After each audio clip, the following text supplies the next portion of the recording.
The time is now 6:30. I'm going to call this session of the Ridgefield City Council to order. Would you please rise and join me for the Pledge of Allegiance? Councilor Hamilton. I pledge allegiance to the flag of the United States of America and to the republic for which it stands, one nation, under God, indivisible, with liberty and justice for all. All right, Ms. Julie, would you please call the roll? Councilmember Davis. Present. Councilmember Favela. Here. Councilmember Wells. Here. Councilmember Burkle. Here. Councilmember Hamilton. Here. Mayor Pro Tem Chipman. Here. Mayor Cole. Present. Okay, thank you. And Ms. Notnaris, are there any late changes to the agenda tonight? No late changes tonight, Mayor. Easy peasy. Okay, great. We're going to move into public comment. Anyone wishing to address City Council regarding items not subject to a specific public hearing may come forward at this time to the podium or use the raise hand feature located on the toolbar at the bottom of your Zoom screen. For controls over the phone, press *9 for raise hand and press *6 to mute or unmute. Please state your name and limit your comments to 3 minutes. Chief Jackson. Yes, thank you, Mr. Mayor, members of council. I just wanted to make a kind of a brief announcement that my part of the fire district, our division for community risk reduction, is happy to be back in Ridgefield. So we still service the whole district, but we're a little bit more centralized here, leasing space across from your public works facility in the old Pacific Power Products corporate headquarters there. So our public outreach and mobile integrated health is there. Part of that was kind of a in advance of our going 24 hours on our behavioral health response with a bunch of partnerships, including with Chief Doriot and the police department here. So we look forward to expanding that program, and good to be back in town. So welcome any of you to stop by at any time if you're interested and want to check out the offices. We're on the second floor there, and you can reach out and I'll give you the exciting personal guided tour of the office space. It's not as exciting as the rest of the fire facilities, but we do what we can there. So anyway, thank you. Thanks, Chief. Okay, anybody else wishing to give public comment? Miss Wendy. Hello, everybody. I'm Wendy Lehner. I've lived in Ridgefield for 42 years, and I've never been to a city council meeting. Wendy? Even though I know most of you, this is a little scary, but here I am. Clyde talked me into coming today. I'm just here really to inform you that we have been told that the Meals on Wheels program in Ridgefield has lost their in-person funding, so they'll no longer be providing the senior lunches that are here on Tuesdays every week. This distresses us because I think Meals on Wheels is one of the only senior programs in Ridgefield at this time, and now that there's been a change in the YMCA coming, who I felt was going to be bringing new senior programs to the community. None of us know what that will look like, but hopefully it will look like something. But Compassion 360 has made the decision to go ahead and step in and take it over. So we will be providing the senior lunches once a week. We will continue to use the church because it's centrally located where everybody can get access to it. We will partner with Meals on Wheels, so we'll have to go into Vancouver and pick the food up and bring it back. But we'll host it and continue to hopefully increase the number of seniors that have a place to go for socialization and a weekly meal. So that's what I'm here to say. So it's just more of an FYI. So thank you. Thank you Great, very thank much. you. Wow. Is there anybody else tonight wishing to give public comment? Miss Julie, anybody online? Not seeing anyone online, Mayor. Okay, we will close public comment and move on to the consent agenda. Council, I would accept a motion. I move to approve the consent agenda as presented. I'll second. Oops. All fighting tonight. It has been moved and seconded by everybody, but namely Mr. Wells. Any discussion, council? Okay, seeing none, all in favor say aye. Aye. All opposed? Okay, motion carries. Thank you very much. We have a presentation this evening by Mr. Crownhart from the Parks. Oh, I'm sorry. From Ms. Lust. And this is the Envision Ridgefield 2045 Draft Parks and Recreation element. Ms. Lust. Thank you, Mayor. I do have Mr. Crownhart with me this evening for our first agenda item, which is the Parks and Recreation element of the Envision Ridgefield 2045 Comprehensive Plan, our 20-year growth management plan that we've been working on for the past couple years now. So as council is familiar, the comprehensive plan has a number of mandated elements. One of those elements is parks and recreation.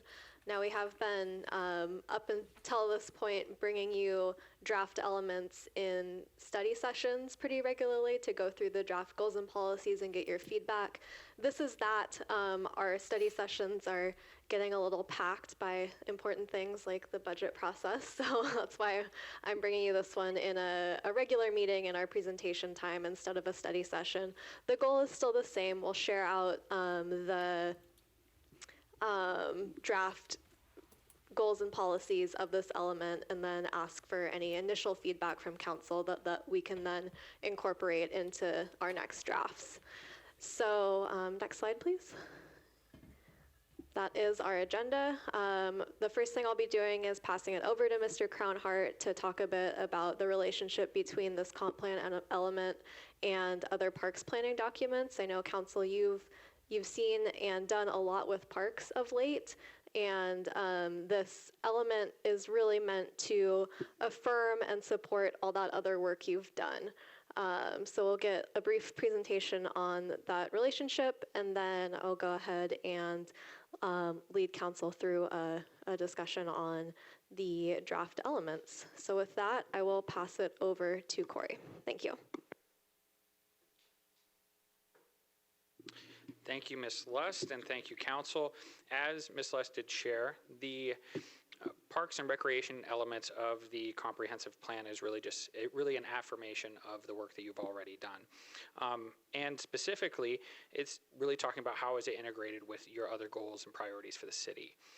With that, there's a number of guiding documents that help support the work in parks and recreation that emulate from this comprehensive plan, but then provide us some tools to actually see that work happen on the ground.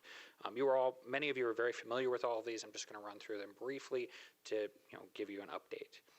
First, of course, is the Parks and Recreation element of the comprehensive plan.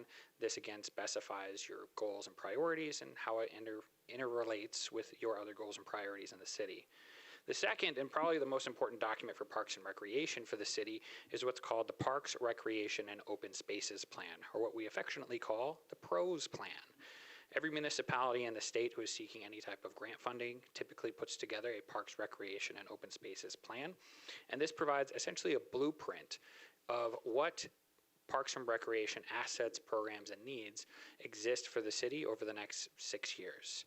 So the objective for that PROS plan is to take a look at what you currently have, look at the needs of the community, and really talk about how to fill that gap.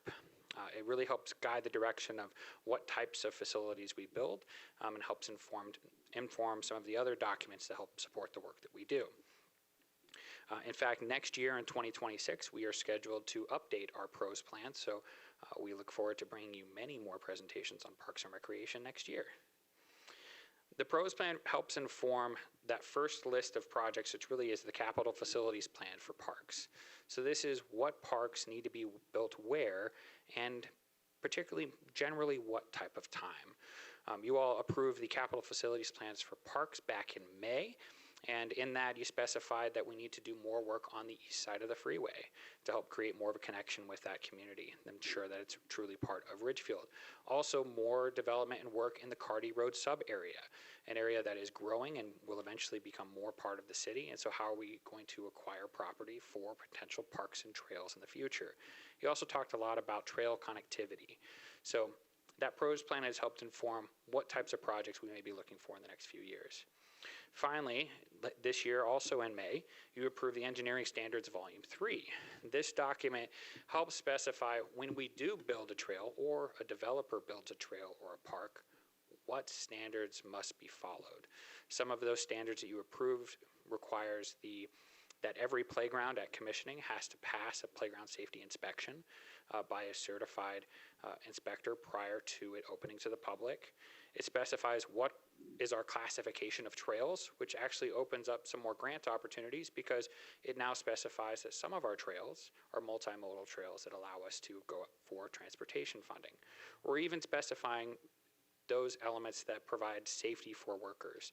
Every plan that's submitted for a new park in the city, whether it's built by us or a developer has to now specify where is the designated parking space for a maintenance vehicle, so that we can make sure that our workers are safe as they're conducting their maintenance of these parks.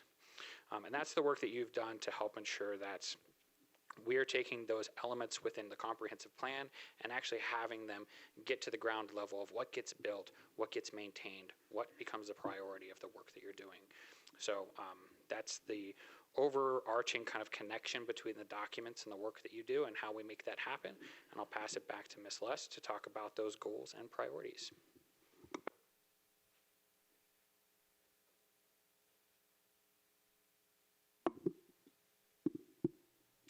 All right, thank you, Mr. Crownhart.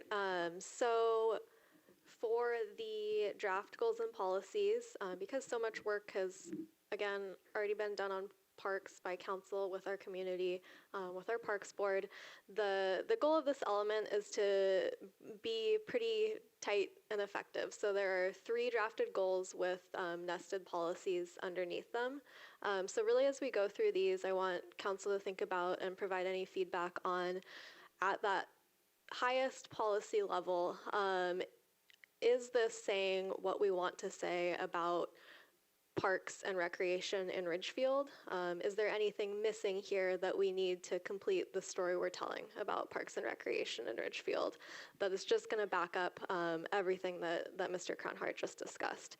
So the first goal here, this will be chapter 6 of the comp plan, so hence the numbering, is really all about acquisition and siting of parks and recreation. So goal 6.1, effectively integrate parks and trails into developing urban areas. As we've done before, I'll turn it back to you, Mayor, at each of these junctions for any feedback from council. So with that, back to you. Okay, Council, so on goal 6.1, effectively integrating parks and trails into developing urban areas. Any questions or thoughts on this one? And we'll start with Mr. Burkle. Just one question, and refresh my memory, please. We do require developers to set aside what % of their development for parks and trails? That's correct, Councilor. So for residential developments, for planned unit developments, which is the vast majority of residential developments in Ridgefield, the requirement is a 25% parks and open space set aside. Open space is also required for commercial developments, but it's a smaller percentage of the site. Thank you. Other questions, Council? Councilor Favela. Is there a way, or would it make sense in this section to add something about when an area is being developed and they already have the land allocated or the location of where the park is going to go, that to the best of the developer's ability, that land remain untouched? Because a lot of times they come in and they have to knock things down for the building purposes, and then they have to go back in and replant things. So is there a way to see what can be untouched to the maximum ability to keep that in its organic state? We can certainly look at integrating that. Councilor Davis. Thank you, Mayor. I like all that is in here, and I think that a lot of these nested policies would speak to this concept, but when I was on Parks Board, one of the things we talked about was geographic equity. And when we look at our the agenda packet on the second slide, it shows the map of where the properties are, and it can be a little misleading because it shows a lot on the west side and not a whole lot on the east side, and that's because we haven't had a lot of that development that's going to require 25% of parks, trails, and open space.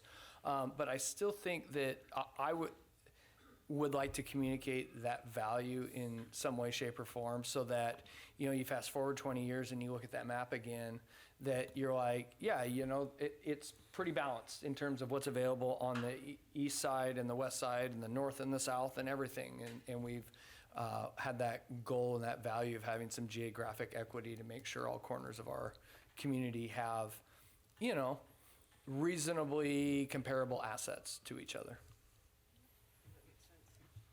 Thanks. Mm-hmm. Other questions or comments, Council, from the side? Okay, I have just a couple too, Ms. Lust.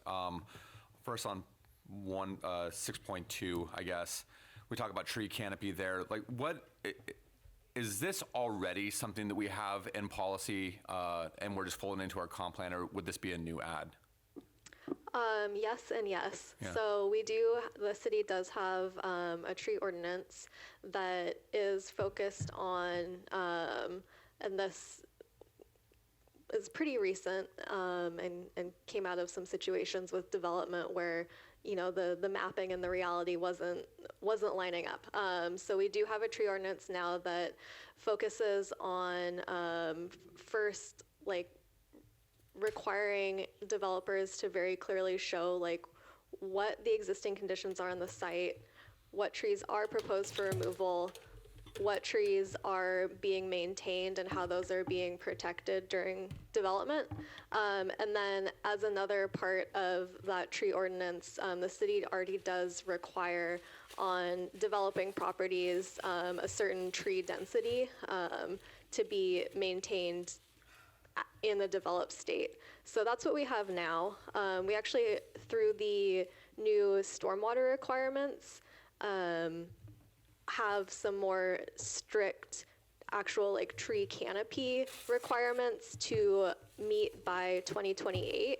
So that including that tree canopy language in here, and you'll see it as well in the public facilities draft we look at next. It sort of sets the stage for that upcoming work too. Okay, great, thank you. That's helpful to understand. And then on 6.4, prioritizing siting parks in proximity to vulnerable communities. I assume this is, I'm supportive of this. I'm just I'm curious, what is the advantage of doing that specifically? Of siting, like locating our parks in more vulnerable communities? What does that provide to those communities that maybe we'd redirect from less vulnerable areas? Right, I think that speaks to Councilor Davis's comment about geographic equity as well from a slightly different angle. You know, there's a lot of research and best practice out there about the benefit that parks provide to both social and physical health in communities. So that's something as we're, you know, looking at planning for the next 20 years with an eye to equity, that can be an important component of that. Gotcha. Thank you very much. Mayor Pro Tem. So talking about the tree canopies, I know that somebody was here, I think it was Morgan or someone, and was talking a lot about the tree canopies being far more effective than just occasional trees. So I really like that we've added in the tree canopy part, because I think that, you know, that's true, that it is far more effective to have a group of trees together than just stringing them out along a tree. So I like that we've added that. Councilor Burkle. Thank you, Mr. Mayor. Just a question, back to tree canopy. I think I recall a developer not long ago coming in and removing illegally 10 white oak trees, which, if I am correct, are protected. I know there was a fine issued. My concern is I don't think the fine is adequate enough to cause this not to happen again. And I'm going to be just, in my own opinion, I think we fined them $10,000, but it improved their financial position by over $1 million.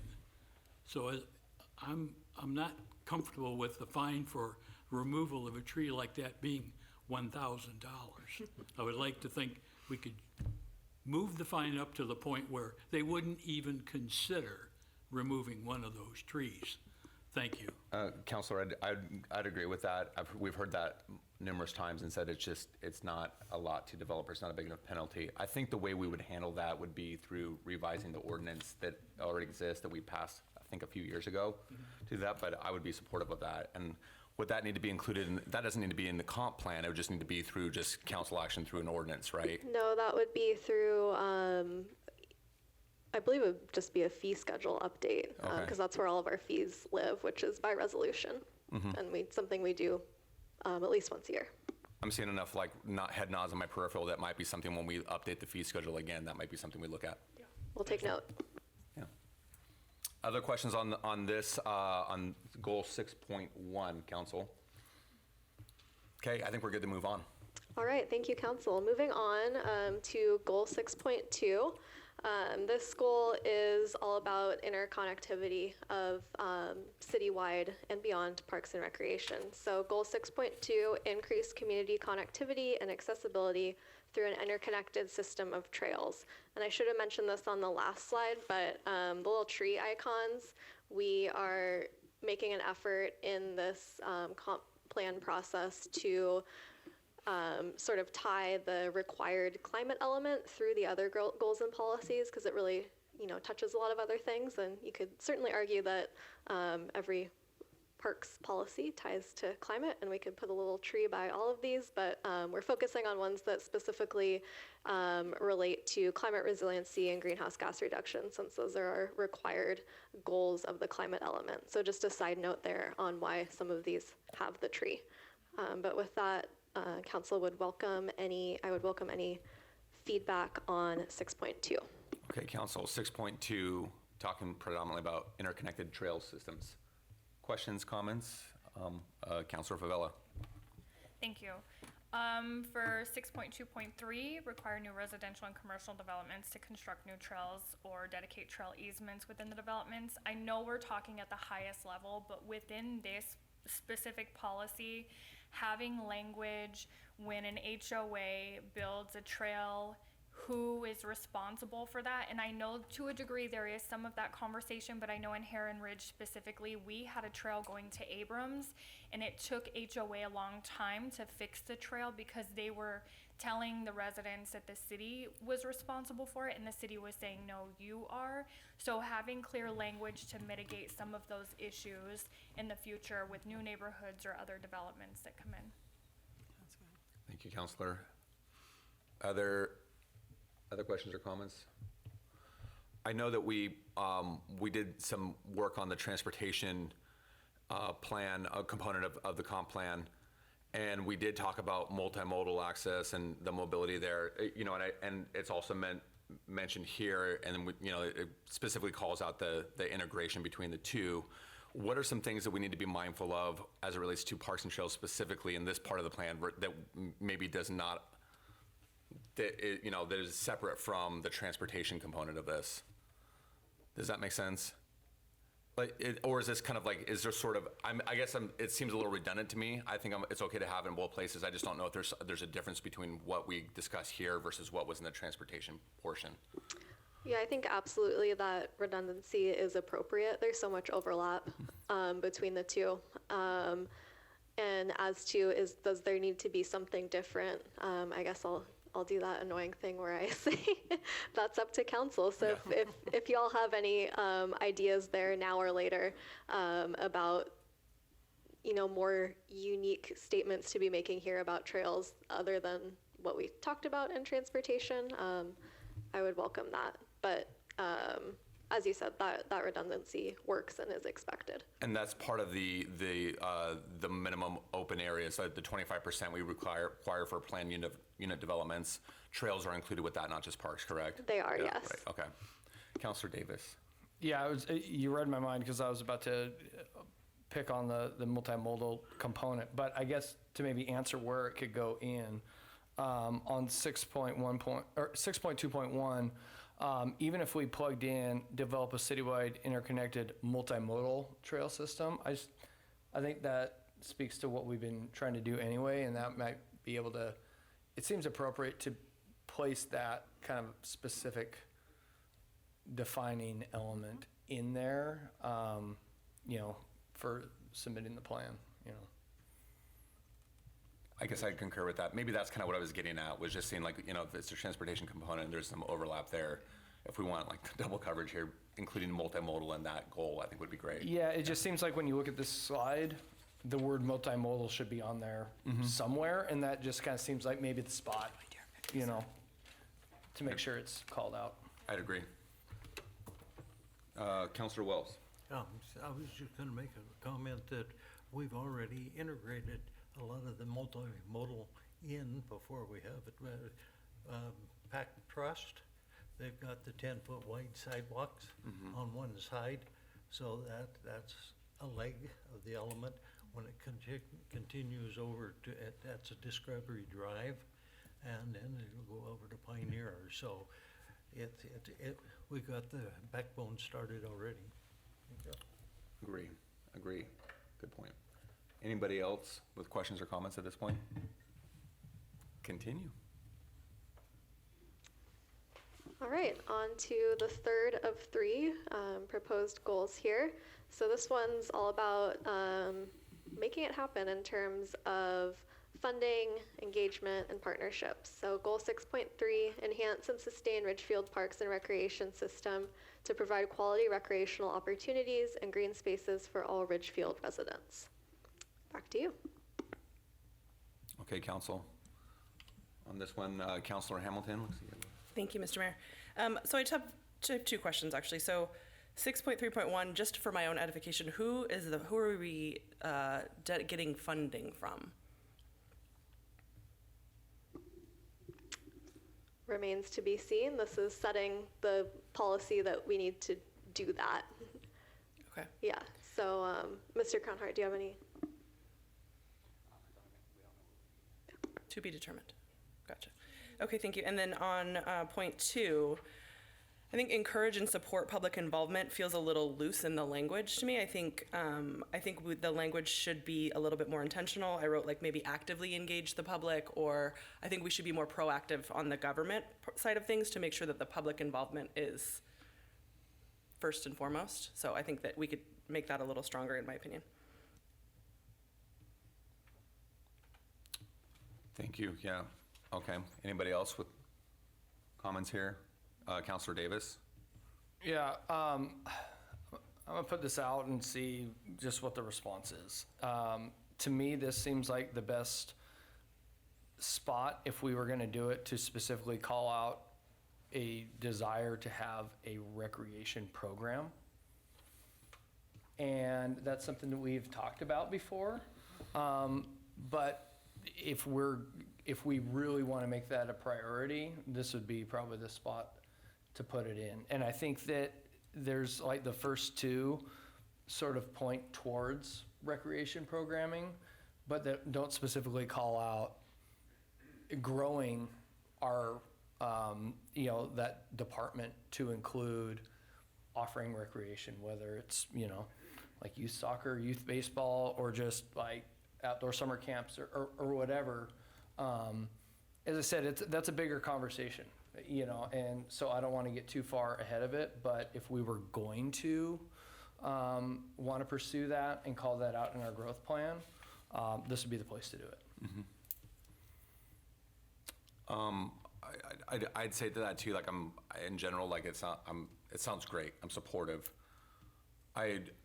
Including it here feels like I'm a little tepid to include it here at this policy level, because it feels a little bit like an unfunded mandate. If we were to say, hey, we're gonna institute this new policy level thing, that there's gonna be some funding that's gonna have to be dedicated around a recreation program without having an idea how we do that. It's the same thing with like dedicated funding for a complete park system. I think that's where I'm struggling with that one too. Like how do we do that at this level, council, where we would look at, saying we have to dedicate funding. Well, it's hard for me to say that when we don't know. Like, we haven't funded certain parks because it hasn't been in the budget. We haven't received grant funding for it. So with those types of things, when there's definitely like a program budget behind it, how do we do that without putting the city in a position where we don't have a mechanism for funding that at this level? I would agree with that, and the only response I would say is just, this is a 20-year runway. Mm-hmm. And so it's really zooming out and saying, is this something that we want to get to within the next 20 years? So it's not even something that we have to have an answer to in 5 or 10 years. You know what I mean? And so I'm not insisting that we include it. I'm just offering that, that perspective of we're looking at 20 years out. And I would hope that in 20 years we do have some sort of dedicated funding, to check the box of 631. Absolutely, yeah. Mayor Pro Tem? Well, and the title does say draft parks and recreation goals and policies. So, I think if we don't set it as a goal, we have to set it as a goal and work towards it to be able to have it. So I kind of agree with Ryan that if we get something in here about it, you know, and work towards it, because it feels like a city our size and with the population that we have, and especially with this whole thing with the Y backing out and us trying to build our own center and whatever, that it might be a place where we could include something here about the recreation being funded, and we could start working on getting, you know, using more of our budget, our city budget to, you know, help pay for it. I mean, I think it's something that we're maybe going to be forced to do anyway if we don't get the right city partners, so I think we ought to think about it at least. Yeah, I think that's certainly within this council's prerogative to do so, obviously. So, is there a way, Ms. Luss, to create that and add language that doesn't inadvertently commit us to what I would consider an unfunded mandate? Yeah, I can work on that. There's a couple ways to cut it. Either it becomes a policy with maybe slightly broader language, or it becomes an implementation item of 6.3.1/6.3.2. That's something staff will work on though, and continue the conversation. I think there's interest here to see that. Yeah, yeah. Great. Okay. Anything else on this one, council? Okay, we can move on to 6.4. Doesn't That's it. exist. There is no So, 6.4. Thank you for the good conversation. This is really helpful feedback. Great. Thank you very much. Okay, thank you. Yeah. Okay, that concludes our presentation on the Parks and Recreation component of the comp plan. We're going to move on to our first and only item of business tonight. This is park name dedication, Paradise Point PUD Park. Mr. Crownhart, over to you, sir. Thank you, Mayor and Council. First, I would like to add that I was very enthused to see your agenda for tonight's council meeting. Keep it up. This is great. So with that, tonight we'll be bringing you your first opportunity to exercise the Ridgefield Municipal Code. What's the code? 8.18.100, which is the naming of parks, trails, and facilities. So this is your first opportunity to follow through with that code and be able to dedicate a name for a new park in our city. The park in question is the Paradise Point PUD Park, which is to be named by you. We'll start on the next slide. So tonight we're going to talk about the history of this project and the actions that have been done to date. We'll review the municipal code so that you're aware of it as we start going through the potential naming process. I'll give you a report on the public engagement responses and the public hearing that was conducted by Parks Board, and you'll have an opportunity to discuss amongst yourselves if you would like to decide on a name. Next slide. All right, so I'm sure that all of you are very well aware of this PUD that's been in development for the city, Paradise Point. And here, back in 2016, there was a developer agreement and a pre-annexation agreement with HSR, the developer. In 2023, the first amendment to that developer agreement was put in place, and it included that there would be a dedication of a park. December of 2024, Council adopted the master plan for the Paradise Point Park, as it was named at that point. And it specified all the different amenities and fixtures you would like to have within it. And the final agreement that was adopted in 2020, in February of this year, specified that the developer would dedicate $2 million roughly for park impact fees that they would use to build the park. So we have a new park coming in, and the fees help cover that cost. Next slide. Here's a picture of the master plan that you adopted last year. Going over this, we kind of see 4 different quadrants, wherein the water feature in the middle, the pond, and the creek kind of is that one dividing line, and the second dividing line is your 13th Avenue. So the part of the park that is actually being built out as part of phase 1, the $2.1 million, is the northeast quadrant, which will include 2 playgrounds, one for children 5 to 12 years old, one for 2 to 5-year-old children. There'll be a picnic shelter in between each of those. There's a nature trail that they have already graded. I've actually walked it last week. It looks beautiful despite not having any vegetation there yet. They actually saved some trees, some cedar trees from where they've placed the bridge. They saved those trees so that they can place those in the park so they can continue to serve the community where they grew up, which is great. There'll be a parking lot. There'll be accessible paths throughout this playground and throughout the park. and there will be pour-in-place surfacing on some portions of the playgrounds to ensure that it's accessible by youth. The rest of the park has trails that have been placed in. The asphalt multimodal trails are located throughout, and in future phases, we'll add other amenities such as another child's playground on the southwest corner, as well as a restroom in that quadrant as well. Up in the north, on the northwest quadrant, you've got more of a natural area that is really more wetland, is more passive recreation. And then finally, in the southeast quadrant, we have an opportunity for more of an oak grove type space that will be planted in the future. Next slide. Here are some of the pictures of the site that I walked last week.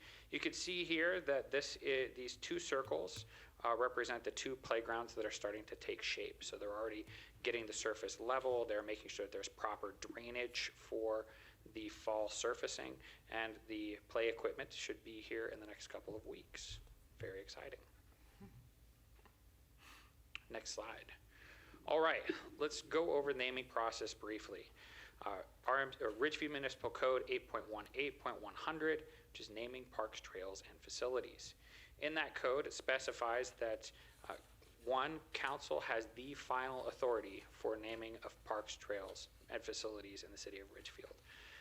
What we're providing you tonight is the public engagement process, the conversation that Parks Board had as they assessed that public engagement, and all of that is being provided to you tonight to consider what has been talked about, and also to bring your own ideas to the table of what you feel that space should or could be named. Some of the considerations that were shared with council or with Parks Board as well as the public is that those considerations should look at what's the neighborhood or the boundary lines, or boundary roads. What are the natural and geographical features of the space? What about the historical or cultural relevance of the location of the park? It asks that if there are, if the park is to be named after an individual, that individual have been deceased at least a year and have been an outstanding civic service server to the community. And when looking at general restrictions, we're talking about avoiding offensive names, of course. Throughout our process of building the park, we start with ensuring that we have a working name internally. So we have called it Paradise Point Park as a team as we've been building it. But of course, that's created lots of confusion because just north of town is Paradise Point State Park. Yes. And I can tell you, I've gotten a number of phone calls from individuals asking me about Paradise Point State Park, yes, and having to help redirect them to that particular agency. So again, I will share that you have the final say in what this park or trailer facility will be named. Next slide. So in March 18th through May 28th, we did a community survey to collect name suggestions from the community. We had 51 names submitted with over 50 comments and likes amongst those 50 names. You have been provided a report as part of your agenda packet that has all of the information of all of those names that were submitted and the comments of such. We also held a public hearing at Parks Board, wherein 3 names really kind of elevated to the top. The first being Alene Woodage Storybook Park, which was a tie to a historical figure who was important to our community and a community leader. The second name that really lifted to the top was Lowett View Park, which was really connecting Mount St. Helens and native populations for our community. And lastly, it was Wildflower Meadows, which really references the natural aesthetic and theme of the park. Next slide. Here's a sample of some of those names that were submitted, and they're up here for your thoughts or considerations, but of course you have the full report as well. Some of those include Heron's Hollow Park, Carty's Landing, Pioneers Reserve, Osprey Hollow Park, Spud Reserve. I'll share that during the Parks Board public hearing, we had a lovely resident come in and talk about dedicating the park to Mr. Chuck Green Park.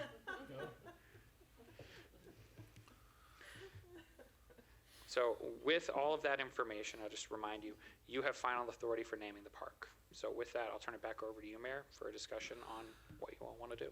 Thank you. And before we open it up, just a quick question, like on this slide here, is there any sort of, do the colors mean anything, or is it just kind of like? No, they just match our city colors. Yeah. That's what we want with I like what you did there. That's good. Okay, I just didn't know if that meant anything. Okay, council, I'm sure there's gonna be a lively discussion ahead. Well, I'm gonna start on my far left, and we'll work our way over. So, Councilor Hamilton, do you have any questions, thoughts, comments? Yes, thank you. Made a couple notes. I think that some of the elements that we're putting in for the play structure are pretty unique, and they offer a whimsical flair, I would say. So I thought something along those lines might be appropriate. I liked the storybook element of that piece. I think even just like storybook park or something that is, I made a note there that it says there was a comment about let's have something for the kids, and that struck me. And I think something sort of lighthearted, whimsical goes along with those cool features that we're putting in there. So that made sense to my brain. But I also really liked the Lewitt view for the Indigenous tribute. And then I thought that, the Casey Radford thing, I just wanted to mention that, that must be a really hard thing, and what a nice way to honor your child. So I just wanted to put that out there because my mom heart, that spoke to me. Great. Councilor Burkle. Thank you, Mr. Mayor. Just a couple of comments. I've had contact this week from some folks who are close to Arlene Woodidge's family. And it was expressed to me they would prefer not to have the park named after her. Those of you that may or may not have known Arlene, her passion was the community center. She worked diligently to keep what is now the library, then the community center, open. I would prefer that Arlene Woodidge's name could potentially be saved and put on the community center. I know the woman, I knew the woman remarkably well. She was dedicated to this community. Yes, she was interested in parks and trails, but her real love was the community center. Looking through the names, I like Lewitt View Park. I also like Heron Hollow Park. Thank you. Great, thank you, Councilor. Councilor Wells, I'm looking forward to your thoughts on this just because you're familiar with the land there, so. Yes, I concur with the councilman alongside of me, Mr. Berkeley. Yes, nice to meet you. On Arlene Woodidge, being a family, I would rather have her named after something else. We'd be better off to turn around and consider that request.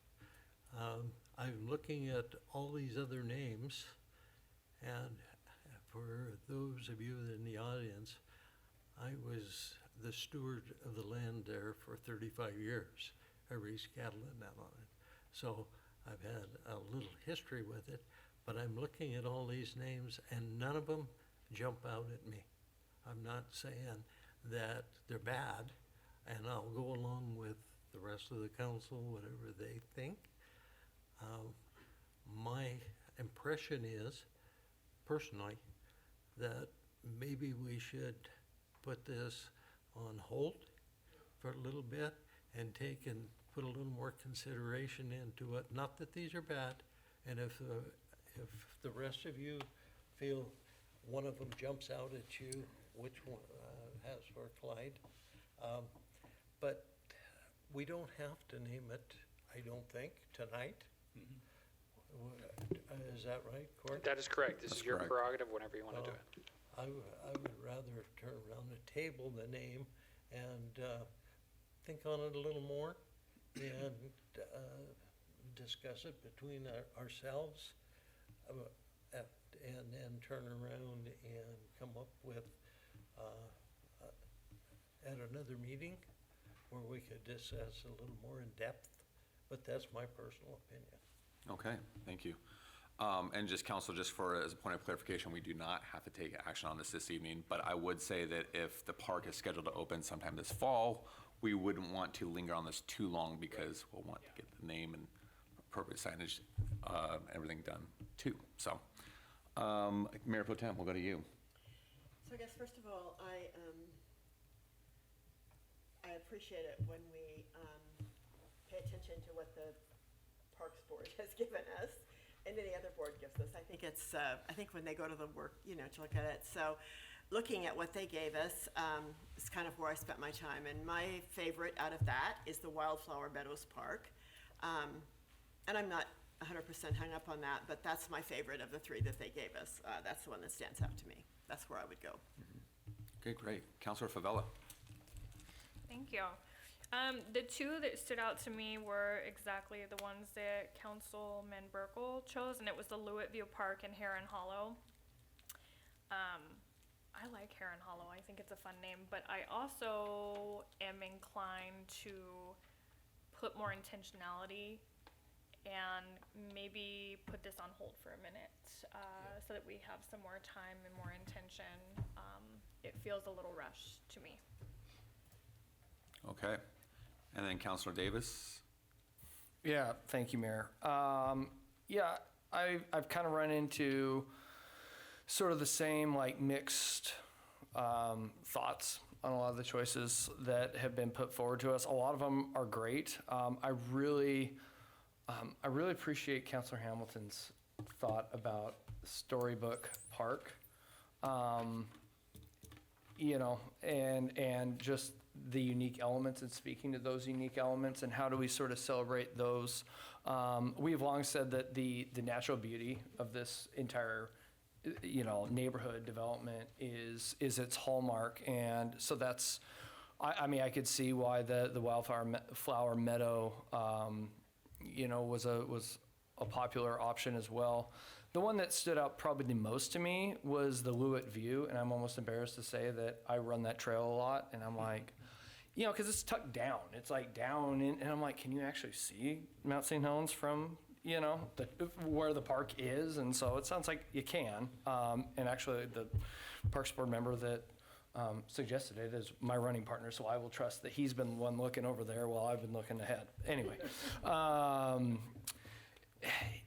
But it got me thinking, because I saw in the notes that Lewitt is, you know, it's an indigenous word for Mount St. Helens, but it's, or a name for Mount St. Helens, but it's not what the Cowlitz word that the Cowlitz use. And I really, I like being able to honor and respect the indigenous culture of our community, and I feel like this is an appropriate location to be able to do that. And so I would almost be curious, and this is kind of blending two ideas, what is like the Cowlitz word for like storybook? And would that be like a nice fitting word that maybe does call out? Because I really do like that those are unique elements that draw upon nature, but also having the opportunity to acknowledge you know, our indigenous neighbors. Great, good thoughts. Okay. Just from my standpoint too, I think of the ones that Parks Board had recommended on the short list, Lewitt View stood out. My daughter was in my office this morning and she was helping with some stuff and asking about these park names, and then she talked me into going buying her coffee, and so we just took a drive out there as well. Just use the opportunity to actually do something productive and see what the park progress is, and then also just kind of get eyes on as we consider names. And while I like Lewitt View, she did call out that it was kind of hard to see the mountain from right there. And so, because the houses go up, she's like, those houses are kind of blocking it. But I think if you got on the other side of the trail, you would see it. But I still like that one. I had some thoughts around that as well. You know, like like having something that was kind of an honorable mention to the indigenous population that has been here. This feels like a really appropriate park to do that with. And as we're looking at that, I was also looking at other names that were thrown in the mix here too. I know that we had talked about there being like an osprey nest there. Is that still the plan, Mr. Cronhart? That is still in the master plan to have 2 different osprey pools in this park. Yeah, so like knowing that, looking at some of these names here, Osprey Hollow was kind of stood out. Raptor View was also another one that I thought was kind of interesting because, you know, like there would be that element there. I think that could potentially be a major component to that park. So those are two things that stuck out. And then also thinking about all the cedar, like just seeing the cedar timber that has been placed there and how we're going to use those features, the trees that were there. Is there something that was kind of like a nod to, I almost feel bad saying it's the trees that were there and then we cut down.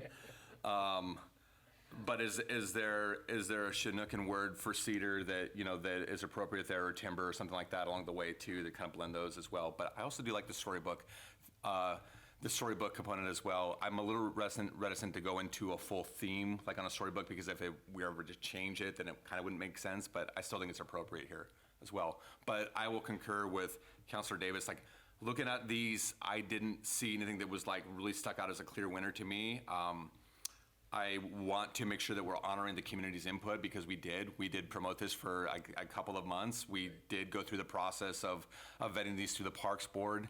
And so I'd hate to just say like, nah, we don't like them, we're gonna abandon this. But if we came back to something, it would be great to pull in some of these ideas that the community has and then form them into maybe a more intentional name. But as far as we go here, nothing really stands out except for, if we were to pick one out of these, Osprey Hollow, Raptor View, and then Louette View were my favorites. So, any other questions or thoughts on this one at this point?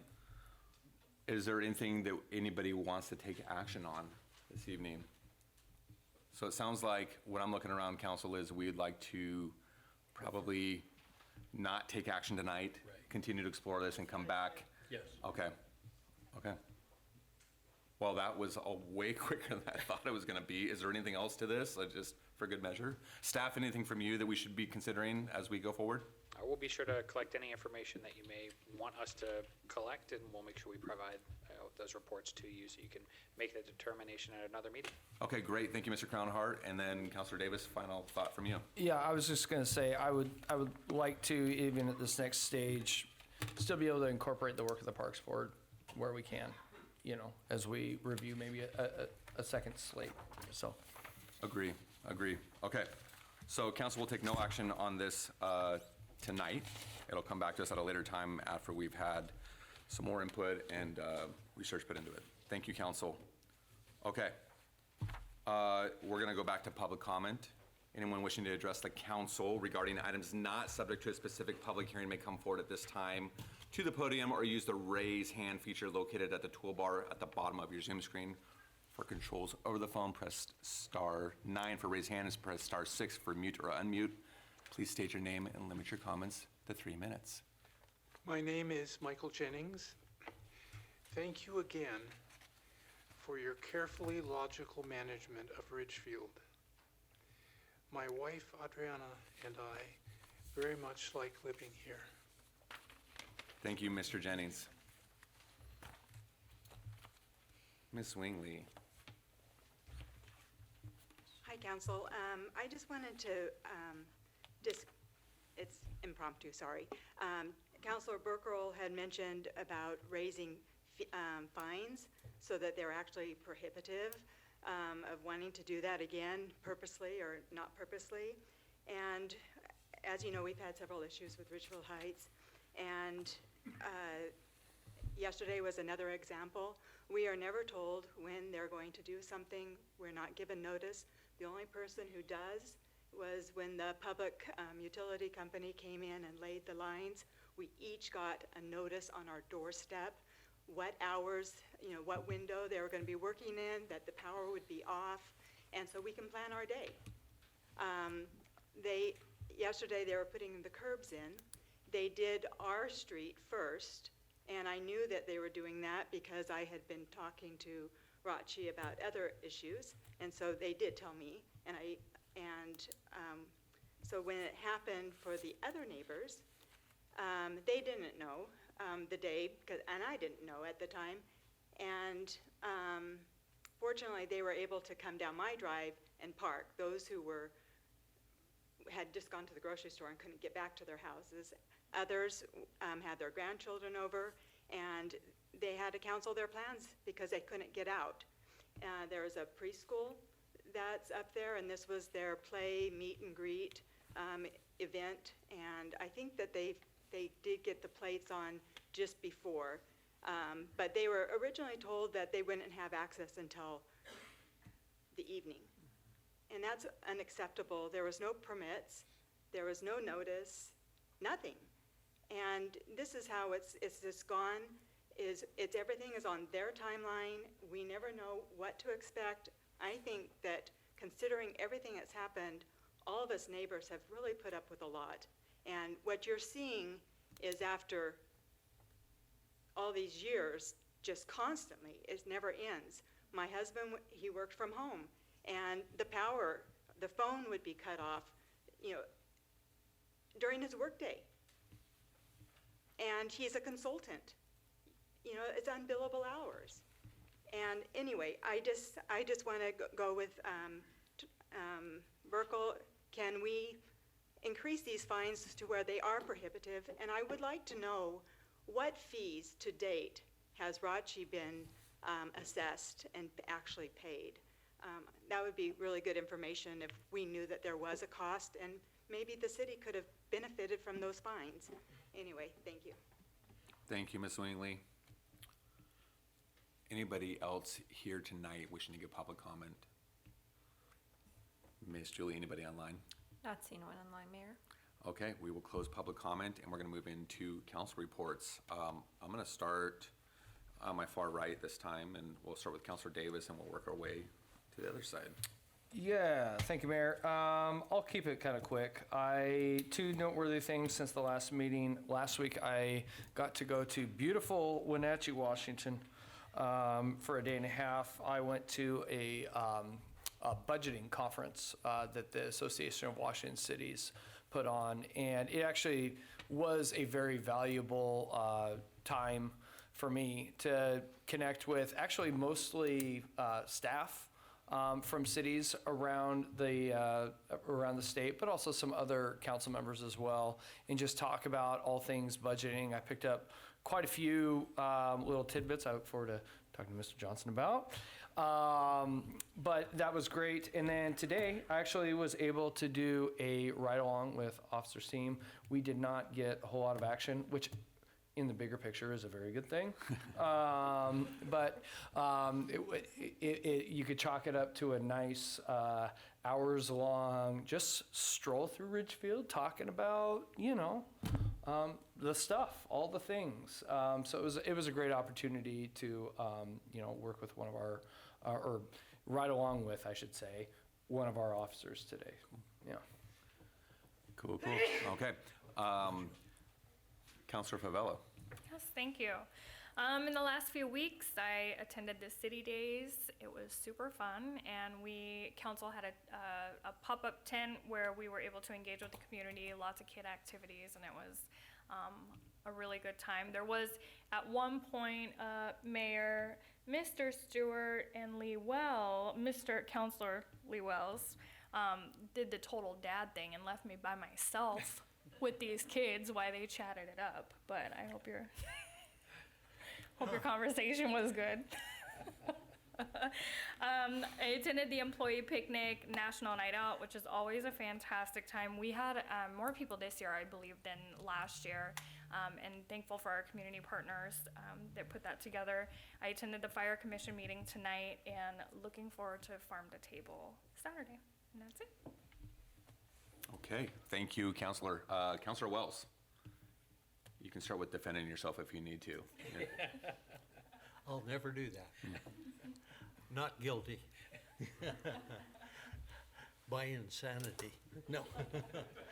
Anyway, I don't remember what the conversation we were having there, but I felt a tug on my shoulder, and I think that meant pay attention to the job you got here rather than talking with Mr. Stewart. Do you remember that? Anyway, the only other thing I've got wrote down is a National Night Out. We had another National Night Out last Tuesday, and the park was packed. Yeah, I was trying to find out a good what it was word, and everybody had a great time. It was a good evening. Everybody had a great time, and all the officers were there. Fire department was there. The port was there. Everybody, it was unbelievable. Every year it gets a little better and a little better. We had a ribbon cutting for a new roofing company on 56th. I attended that. And I did not make it to the Clark County Fair like Mr. Burkle. Mr. Burkle made it there. He was cooking every day. But anyway, that's all I remember. I didn't make my list to come tonight, so. I think that's plenty good. Yeah. Huh? I think you did plenty good. Yeah. Okay. Okay, we'll move on to Councilor Burkle then. Thank you, Mr. Mayor. Just a couple of things. I too participated in the first Saturday with Building a City, which was a really, really unique opportunity for children to come up. We gave them $3,000 in play money, and they were required to buy a city hall, a fire station, police station, and one other building for $1,000. Then with the remaining $2,000, they could select what else they wanted in their city. It was, for me, it was a Mr. Davis and I worked together, and it was a remarkable experience. The best part was what they named their city when they were done. After that, National Night Out, as everyone spoke, what an incredible evening. The officers interact with the kids in the most remarkable way. I think it's terrific that the young people in our community can interact with the officers like they do at National Night Out. Port meeting today, just one comment. The port is starting to remediate the pollution in the last 15 lots that they have to do. They are hoping with funding that they've received that they could do 11 this year, possibly all 15. And then just one other comment that's important to the community. Green Bag Food Project last Saturday, we collected 9,700 pounds of food, Wow. which is then redistributed to Neighbors Helping Neighbors in the school resource center. Wonderful. And that's it. Thank you. Okay, thank you, Councilor. And Councilor Hamilton, over to you. Thank you. I have to give a shout out because a lot of my family's here tonight, and namely one of my little brothers, Derek, and his fiancee Emma are here from France. So this is a very special night. I feel very honored to have them here. Okay, so went to the employee appreciation party at Rourke. It's been a busy couple weeks. National Night Out also. I did the Ridgefield Main Street Board. I sat in for the Friends of the Refuge board meeting, and they're getting ready to gear up for a Give More 24 campaign to benefit the Community Nature Center. So that will be coming up. Anyone you know that wants to support that, that's going to be a really good opportunity. I attended the Fire Commission with Councilor Favela tonight and got a really in-depth tour of many an engine and a truck. I know the difference now.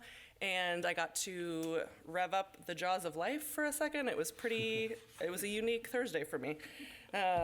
Yes, so I also had a really nice individual meeting with a resident who is building a business or starting a business here in Ridgefield, and it's really important to me on this council to get those perspectives from people that are building on fees, on schedules, on permitting, and what that really looks like. So I really value everyone that's going to sit down, and I think that I just want to keep focusing even more on that small business element, and I think that's about it. Thank you. Thank you. I gotta say, I do appreciate your dedication to small businesses in Ridgefield. That's always reassuring, so thank you.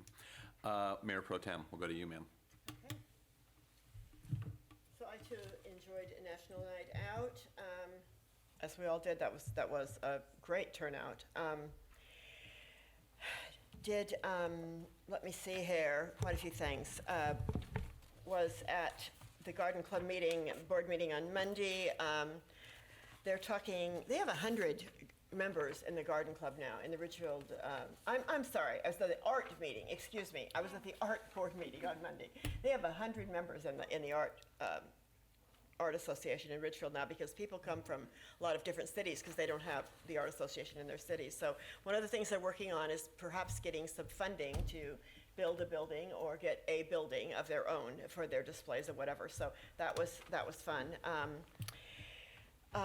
Went to the ribbon cutting at the Redbird Roofing last week. Went to the Clark Regional Wastewater meeting on Tuesday, and there was discussion there about City of Vancouver's desire to increase their boundaries to take in more property in Clark County, and there's some worry about that. They're only about 300 foot away from Clark Regional Wastewater's property there in Hazel Dell, and so they're like not too thrilled about that, which I don't know that. He said it comes up every few years, and but they're always trying to take in more property to get more tax money. So that was one of the discussions, and then of course they're very involved with us, and they're going to be able to shut down our plant here finally after all these years. Lee, how many years has it been that we've been? Well, we've been with Clark Regional 10 years. 10 years. Yes. And so it's been 10 years now, and now they're finally going to shut ours down and we'll be completely transferred over to them. So that'll be a great thing, yeah. So I think that's about it for me. Oh, I also worked at the fair, just one deal for the Lions Club, and Neighbors is so appreciative of that green bag program and that pickup on Saturday, and the 4,000 pounds of food that we got. It just packed our shelves, and Tuesday, we had 62 carloads of people come in for food. Wow. And so, it's needed because the food is getting very, very necessary for families. It gets more necessary every week, and so 62 carloads of people on Tuesday came in and wiped out a lot of food, but we still have a lot of food there. So thank you to Ridgefield very, very much. Great, thank you, Mayor Pro Tem. I'm going to use my time tonight just to talk about something that was kind of ongoing over the last few weeks, and it's a little bit of a a complex issue. So I'm going to do my best to explain some of the history here and then where we ended up. So it's been quite a year regionally for C-Tran. As you know, that Ridgefield is a part of what's called the Public Transit Benefit Area. It's PTBA, and so we all, us along with other jurisdictions in the county, we all pay into C-Tran a certain amount for public transportation services. And so, naturally, we've had a seat on the board, give or take, that we've shared with La Center and Yacolt over the last few years.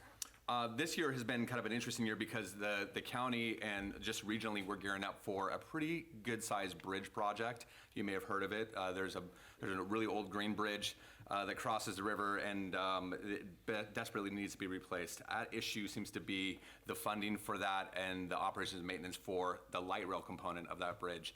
And that has caused, if you followed the news, there's quite a bit of tumult that comes through that. I'm not here to litigate the benefits or not of light rail this evening. In fact, it's this council's position to not really take a position on that.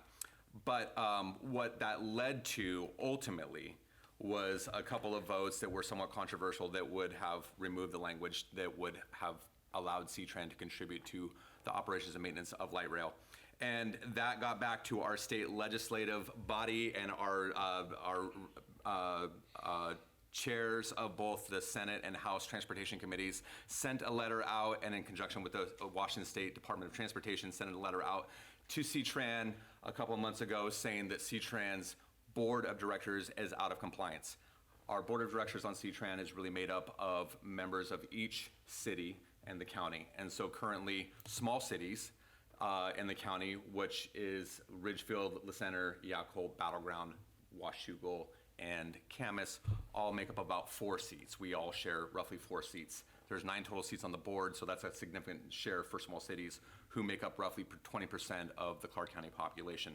Vancouver has 3 seats and the county currently has 2 seats. We received a letter from the state saying you're out of compliance. There was a bill that was passed earlier this year in the legislature that says that if you are out of compliance come October 1st, then C-Tran is now ineligible for grant money, which is ongoing, is about $7.5 million a year, and then $30 million over like the last couple of bienniums. So a significant amount of money that goes to especially funding bus fares for students. And so there's quite a bit at stake. So C-Tran mandated that what's called a board composition review committee come together. It's one representative from each city and then the entire county council come together and deliberate the board composition and to help kind of right the ship a little bit. The state had its own idea of what that meant, and the state had kind of presupposed that would mean the proportional representation on the board would be 4 seats for Vancouver instead of 3, 3 seats for the county instead of 2 now, and then reduce the small cities from 4 seats to 2 seats. Proportionally, mathematically, that's kind of how they saw it. The board composition committee met the other night on Tuesday night. Both myself and Councilor Davis attended that and deliberated that. It poses a significant issue for a city like Ridgefield, who is growing leaps and bounds, as you all know. So since the last time that this board review committee met in 2022, Ridgefield itself has grown almost 20%, had a 20% increase in population just since 2022 alone. We have exceeded our density targets by going from 6 units per acre to almost 8 units per acre. And so we have grown significantly. And then from my vantage point, representing the city there, it was clear that that had to be a factor when being asked to consider our reduced role on the C-Tran board, because our public transportation needs are going up. Now, mathematically, there's some stuff within there that says, hey, you know, maybe we should, maybe we shouldn't. Where the board ended up is ultimately we kicked around this idea of going with instead of a 4-3-2 model, which I just went through, is going through what's called a 3-3-3 model, which means small cities get 3 seats, the county gets 3 seats, and City of Vancouver gets 3 seats. To me, I was a big proponent of this for a major reason that in statute it also says that no one jurisdiction can hold the majority of the seats on the board. In my view, giving the county an extra seat and the Vancouver an extra seat put Vancouver at real risk of being a majority, because there would be majority representation for Vancouver. County council, if there was a member, 2 of those members have districts that are exclusively in the City of Vancouver. And so that would disproportionately represent the board. So there was quite a bit of debate going back forth on that. Ultimately, that board decided to adopt the 3-3-3 model, and it's going to be contingent upon the state approving it. And there's quite a bit of, there's some doubt that they would. So this board, they also included in that a contingency for that board to come back and meet in early September in order to recertify if we need to, or fall back to a 4-3-2 model. I will point out that Vancouver was the only dissenting vote on that 3-3-3 vote. Really? No surprise there. They seem to want their 4 seats and their majority on that. Sure. But I do think that as us, for our standpoint, as we are a growing city and we have a lot of needs and we anticipate growing by another 10,000 people over the next 20 years, the public transportation will be in need of very much a part of our conversation that we're having here on this council, and where it's going to be something where we need to have a dedicated voice on that board. So I've been a proponent of 3-3-3. That passed, and so we'll just see what's next. But council, that's to fill you in. Happy to answer any questions on that. There's quite a bit that goes to it. But I got a question. Yes, sir. Do you think it'd be appropriate to get a hold of our representatives? Do they have any say with that board? That's what I'm getting at. They do not, because the cities do choose. Now, at the state level, possibly. Whether they accept it or not. Yeah, I might not be a bad idea. Yeah. If you were so inclined to contact our delegation, I'd say it absolutely could not hurt. Sure. So, yeah. Did I miss anything, Counselor? There's quite a bit. That's a pretty comprehensive coverage of it. Yeah, I mean, it's been consuming a lot of time over the last several months, this conversation. And we'll see what direction, but yeah, I mean, it's kind of right now in the hands of the Senate Transportation Committee, whether they say yea or nay. Mm-hmm. Okay, so that's my update. Thank you for bearing with me through all of that. We'll go over to staff. City Manager Stewart is actually out traveling on official business this week, and so Ms. Naughton-Harris, we'll turn it over to you. Just one quick reminder that Farm to Table is this weekend. And in anticipation of a potential rainstorm on Saturday, that event has been moved to the Greeley building, so we will be inside instead of outside for setup and for the evening. But that's all I have right now, unless you have any questions. Any questions for Ms. Naughton-Harris, Council? Okay, you're off the hook. Mr. Thamer, we'll go to you, sir. What time does it start? 6. Starts at 6 p.m. Okay, tonight I get to introduce our new Public Works Infrastructure Deputy Director, Miranda Lang. Miranda is... Welcome. Miranda is an engineer and has 20-plus years of experience in the transportation industry. She has worked for the Colorado Department of Transportation, the Federal Highway Administration, and the Federal Railroad Administration. She will be leading our parks and capital projects teams. And as you know, we went through a restructuring when Director Green left. So through that, we created this new deputy director position. So we are excited to have her join our Public Works team. Great, thank you. And definitely welcome. I was going to say welcome aboard, but you're not with the rail administration anymore, so welcome to Ridgefield. Yes, sir. Mr. Thamer, I had a contact from a resident regarding the crossing sign and crossing lights at Royal Road and Ridgefield Woods Drive.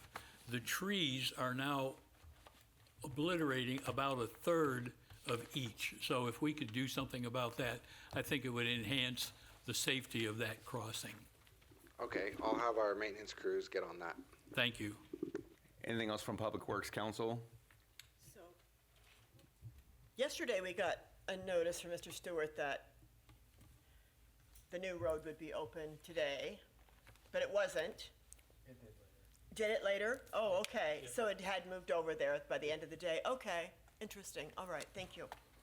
I believe it was about 3 o'clock that it switched. Okay, very cool. All right, thank you. Oh, one more question for you. You're in the hot seat now, sir. Just a comment. I received 2 calls this week from truckers and said the candles that are out there before the roundabout. First one called me. He said when he was taking driver's training, truck training, they were told not to run on the raised area of a roundabout. But he said, I can't get through there without running on it.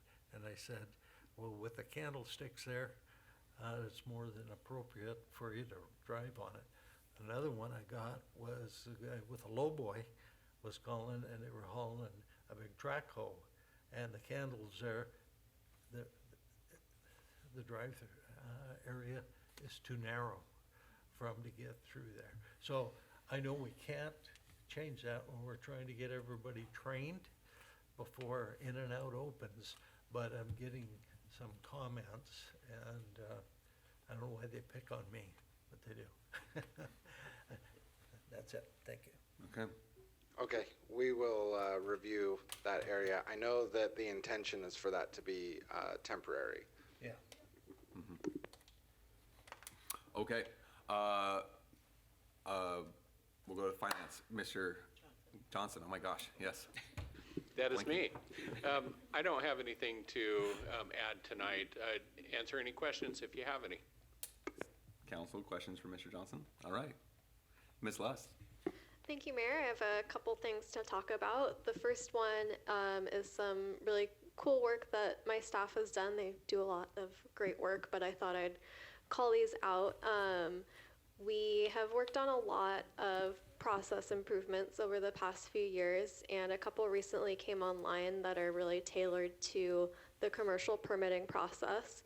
So the first one is that the final occupancy process is now fully online.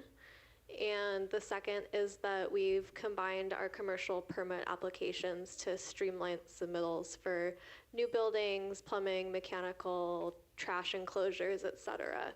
So there's one submittal process now. These sound pretty simple, but it's a lot of work to figure out what the end goal is that's going to work for everyone, and then to get in our permitting software on the back end and actually create the structure for the processes to work. We're not software engineers, so that's always interesting. And then to train our customers and our staff on new processes. So I'm just really happy to have those on board and wanted to share my appreciation and excitement for that. The second thing I have is to save the date, Tuesday, September 16th, 6 to 8 p.m. here. We will have a comprehensive plan workshop / open house. We'll be taking a lot of the draft goals and policies that you all have worked on over the past months, and sharing those with the public and collecting more feedback to refine them. So we're still working on what that workshop looks like, but the date is set. So again, September 16th, 6 to 8 p.m. Our communications team is going to start advertising that as well. Thanks. Great, thank you. Mhm.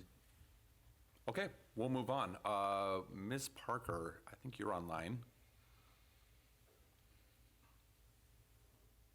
Can you hear me? Yeah. There we go. Oops, there my video went away. I am not very good with my mouse. I keep clicking too much. Nothing to report. I'm just happy to be here this evening and I'm happy to answer any questions.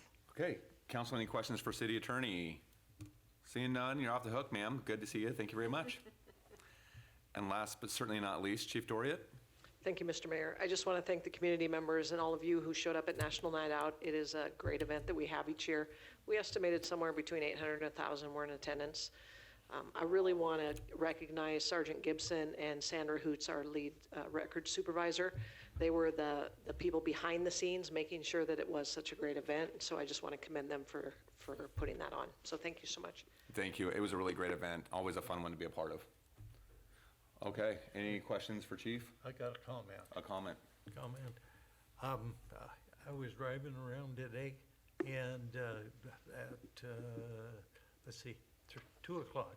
2 o'clock, I was coming from on Royal Road towards the roundabout at Rose Hours, and one of the officers passed me. The other, not past me, we went opposite directions, and I thought, I see them guys all the time. I no more got around the roundabout and was right at Rose Hours, another officer. And the other evening, we had a young individual that was running around Panatone and was doing a little racing around there. Well, he had a mishap. He hit a curb toward the arm out of his Lexus SUV. And whether you know it or not, there were 3 officers that showed up there. What I'm trying to get at is they're out and visible all the time. You can't go anywhere around Ridgefield unless you see a Ridgefield officer in his vehicle. I went to get a haircut yesterday and I parked, and right behind me was an officer in the parking spot. He had been across the street, but he walked back to his vehicle, and I said, oops, I backed into your rig. And he said, that's all right, Councilor Wells, I need a new one anyway. I didn't back into it. But anyway, what I'm trying to say is our police department is visible all the time, no matter where or what time of day. I'm usually out at 10, 11 o'clock on Saturday nights, midnight, and I usually see 1 or 2 of them. And it's great because that helps all the residents in the community of them seeing it, and the other people that may try and do something nefarious see them too. So thank you, Chief. Thank you, Counselor. I'll be sure and pass that on to my crew. I think we figured out that they're tailing Lee. Mayor Pro Tem Chipman. Chief, I wanted to say one more thing too. At the Art Association meeting, one of the gals was talking about the 3 young men that were terrorizing whatever this week. And so she said, at first I was really afraid because she said, this just didn't happen in the past so much, and now it seems like we're having more of it.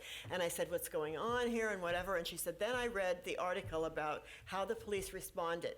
And she said the very professional way that they responded to that. And she said, I went, wow, this is really a professional police department we have here in Ridgefield. And she said it gave me such comfort to see the way that the police responded to that and took care of it and whatever. So she said, please pass the kudos along to Chief. And anyway, I think you need to hear that because it was a great response to it. So, and the public acknowledges that and notices it. Thank you very much. I'll also pass that along. They did a great job that day, for sure. Thank you. Okay, thank you, everybody. And with that, this council meeting is adjourned.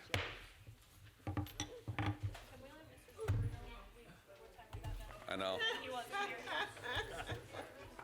Huh. What's that about?